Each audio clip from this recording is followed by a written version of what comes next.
नमस्कार. अधिक मास 2026 या महिन्यात जावयाला कोणती अशी मूल्यवान वस्तू आहे, ती वस्तू दिल्याने 100 पट पुण्य मिळतं, याबद्दल सांगते. आपण पुरुषोत्तम मासात जावयाला दान म्हणून वस्तू देत असतो. 33 वाण देत असतो, पण सगळंच करणं शक्य होत नाही. धोंड्याचा महिना जावई आणि लेकीसाठी महत्त्वाचा मानला जातो. त्यांचा मानपान केला जातो, मानपान दिला जातो. जावयाला भगवान विष्णूंचा दर्जा दिला गेला आहे. प्रत्येक जण आपल्या परिस्थितीनुसार दान करत असतो. यथाशक्ती दान केलं जातं. जावयाला तुम्ही सोनं किंवा चांदीची वस्तू देऊ शकता. तुमची परिस्थिती असेल तर तुम्ही नक्कीच द्यावं, पण सर्वांना सोनं चांदी देणं शक्य होत नाही. ज्यांना शक्य आहे त्यांनी जरूर द्यावं. दानात तुम्ही तांब्याच्या धातूची वस्तू नक्कीच दान करावी.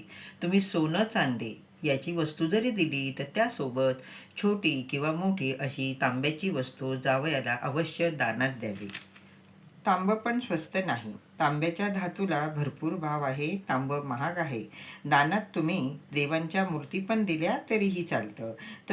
तसंच बत्तासे, म्हैसूरवडी, अनारसे, खारीक हे पण दान केलं तरीही चालतं. यथाशक्ती दान करावं. जोडव्यात भर टाकावी. या महिन्याला मलमास, पुरुषोत्तम मास, धोंड्याचा महिना, अधिक मास असंही म्हणतात. मलमास म्हणजे मळालेला. भगवान श्रीकृष्णांनी हा स्वीकारलेला आहे. अधिक महिना म्हणजे वर्षाचे 12 महिने असतात. हा जास्तीचा 13वा महिना आहे. धोंडे करतो म्हणून धोंड्याचा महिना.